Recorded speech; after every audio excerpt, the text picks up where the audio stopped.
继续来看国民党的正副总统参选人侯友宜甲赵少康，昨暝是第一届合体来接受到访问，因特别讲到讲，希望当选了后会当做伙来推动内阁制。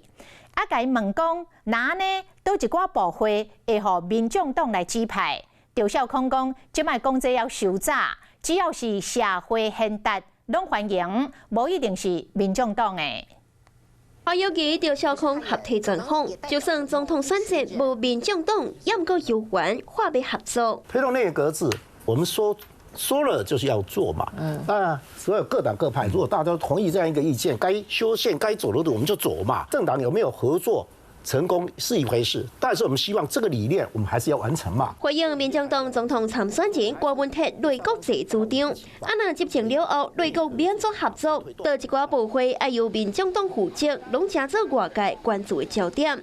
不过赵少康敢若无一定要和民众党合作，也不一定光民众党嘛，就是社会上很多无党的人。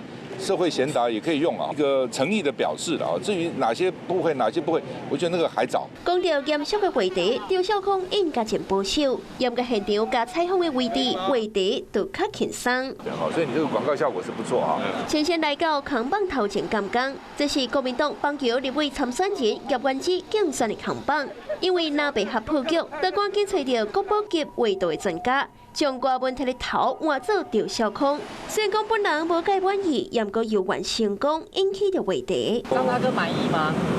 还好啦，还好。那我不完全像。昨天我有时候因为原来看草图有点像那个白先勇。网友发挥创意，伫 Google 的地图，将嘛变成是热门登开地标，加做若被合破局了后，另外焦点。